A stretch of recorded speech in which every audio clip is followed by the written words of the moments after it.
Cinema నిర్మించడంలో మీకు అంటే ఈ కథని చెప్పడంలో మీకు ఎలాంటి సవాళ్ళు ఎదురయ్యాయి? సవాళ్ళంటే ఫస్ట్ నాగార్జున్ని ఒప్పుకుంటాడా లేదా, ఎందుకంటే తను ఫస్ట్ క్వశ్చనే చాలా నాగార్జున ఏదైనా ఒకే ఒక్క లైన్లో అడుగుతాడు, చాలా సెన్సిబుల్గా ఉంటుంది. ఎక్కువసేపు సోది కొట్టడం సింగిల్ లైన్లో అన్నమయ్య కన్నా బాగుండే క్లైమాక్స్ ఉండదండి, ఎందుకండి వెంటనే అప్పుడు భారవ్ గారితో ఒక 10 నిమిషాలు ఇనుబాబు వద్దంటే, సో అది పెద్ద సవాలు. ఎందుకంటే నిజంగానే నాకు సవాలే. అడిగిన ఎక్స్పెక్టేషను అన్నమయ్య ఒక చరిత్రలో నిలిచిపోయింది. దాని ఈ నాగార్జున కానీ నా కెరీర్కి కానీ ఇద్దరం రొమాంటిక్ కామెడీస్ కానీ ఎంటర్టైనర్స్ కానీ మాస్ ఎంటర్టైనర్స్, కంప్లీట్ ఘరానా బుల్లోడ్లాగా మాస్ ఎంటర్టైనర్స్ కానీ చేసిన వాళ్ళం. అన్నమయ్య చేస్తున్నప్పుడు అందరూ ఆశ్చర్యపోయారు. చేసిన తర్వాత అది చరిత్రలో నిలిచిపోయే సినిమా అయిపోయింది. అంతకన్నా గొప్పగా ఏముంటుందని అడగటంతో ఇది ఒప్పుకుంటాడో లేదో అని టెన్షన్ మాకు. లక్కీగా భారవ్ గారు చెప్పడం మొదలుపెట్టిన తర్వాత చెప్పి, అంతకుముందు గోపాల్ రెడ్డి విని బాబు అన్నమయ్య కన్నా క్లైమాక్స్ బాగుందంటే బాబా ఆయన అన్నమయ్య కన్నా క్లైమాక్స్ బాగుంటుంది అని.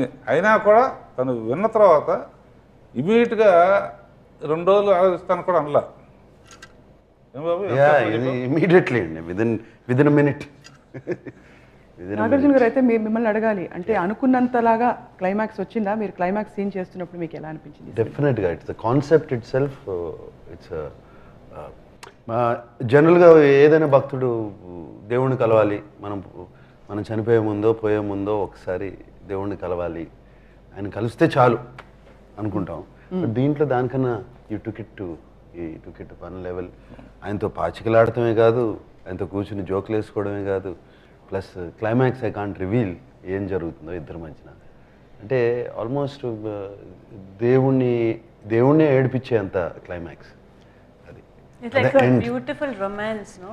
Between God and the devil. నాకు అనుష్క ఈ సినిమా ఏంటి అంది ఒకసారి, అడిగింది నన్ను, ఈ సినిమా ఏంటి స్టోరీ అంటే కాన్వర్జేషన్స్ విత్ గాడ్ అని. Wow, I said only one line, conversations with God. This is what this film is about. Next నువ్వు అడిగినట్టు నెక్స్ట్ సవాల్ ఏంటంటే, నా జీవితంలో కోరిక ఏంటంటే అనుష్కతో సినిమానే చేయగలనా లేదా అని. అది ఎప్పుడు అంటుండేవారు ఆయన. ఎందుకంటే ఫస్ట్ టైము తను ఇంకా మేకప్ కూడా అయినప్పుడు నాగార్జున కాటేజ్కి వెళ్ళినప్పుడు మీకు ఒక అమ్మాయిని చూపిస్తానండి, అప్పుడు వచ్చినట్టుంది నాకు తెలియదు, December 2004 అని చెప్తే ఏదో ఒక అమ్మాయి వస్తుందంటే కింద నుంచి వస్తుంది అనమాట. కింద నుంచి మెట్లు ఎక్కుతా వస్తుంది, కనపడుతుంది, అక్కడ డౌన్ ఉంటుంది అనమాట. వస్తుంటే ముందు మొహం కనపడుతుంది, తర్వాత బాడీ కనపడితే తర్వాత టోటల్గా వచ్చిన తర్వాత చూడంగానే ఏమన్నానంటే, నువ్వు సౌత్ ఇండియాలో టాప్ స్టార్ అవుతావు అని చెప్పి ఆ రోజున. అలా చూడంగానే ఆ ఫేస్ అలా అన్ని క్యారెక్టర్స్ సూట్ అవుతాయి. అవును, అంటే భగవంతుడు ఎక్కడో అనుష్క వెనకుండి బెస్ట్ క్యారెక్టర్స్ ఇచ్చాడు. ఇందులో ఇంకో సవాల్ అంటే, సరే ఈ మిగతా సినిమాల్లో కొన్ని కారణాల వలన కుదరలా, ఇందులో అయినా ఈ సౌందర్యలహరి ప్రోగ్రామ్కి వచ్చినప్పుడు అసలు బ్యూటీ అంటే ఏంటి, డ్రెస్సులు కానీ ఎట్లా వాడతాను ఏంటి, జ్యువెల్స్ ఎలా వాడతాను అని మొత్తం ప్రశాంత్కి తనకి చూపించాను. తను కూడా ఏం ఎక్స్పెక్ట్ చేస్తుంది, రాఘవేంద్రతో సినిమా అనగానే మంచి గ్లామరస్గా ఇదిగా అదిగా ఏదో చేస్తారని. ఇది ఒప్పుకుంటుందా లేదా?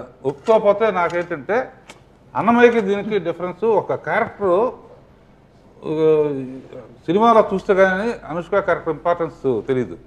ఎందుకంటే అనుష్క ఏమంటే నాగార్జునతో పేరు కాకుండా సపరేట్గా ఎలాగండి అందనుకో, అందునే మా రైటర్ వెళ్ళటం కాదు, అసిస్టెంట్ డైరెక్టర్ వెళ్ళటం కాదు. సరే మా ఇంట్లో అమ్మాయి లాగా అనుష్క, మా అమ్మాయితో సమానం. మా కోడలు అనుష్క వీళ్ళందరూ ఫ్రెండ్స్. నేను మా కోడలతో చెప్పి ఇంటి రమ్మను, నేను ఒకసారి నేనే చెప్తాను లైను అంటే వచ్చింది అన్నమాట. వచ్చిన తర్వాత నేను ఎక్స్ప్లెయిన్ చేశాను. ఆశ్చర్యం ఏంటంటే, నేను ఇటువంటి క్యారెక్టర్ కోసమే ఎదురు చూస్తున్నాను, మా కులదైవం కూడా వెంకటేశ్వర స్వామి అని చెప్పింది. That is so it's almost అంటే I remember మన ప్రోగ్రామ్ చేస్తున్నప్పుడు he was telling, we were talking like, when will we work together and all that. Then అప్పుడు అన్నారు like, if I do this kind of a character or you want to do this kind of character. So So I was joking with him. I said, I want to do a character. When everything is oka movie lo 2-3 characters unte, let's do something like that ani. But indirectly, actually, if you see dintlo Goda Devi, then the Durga look, there are like some 3-4 looks in the movie. ఇలా సంతోషంగా ఎప్పుడూ ఒక్కసారి ఉంటాను.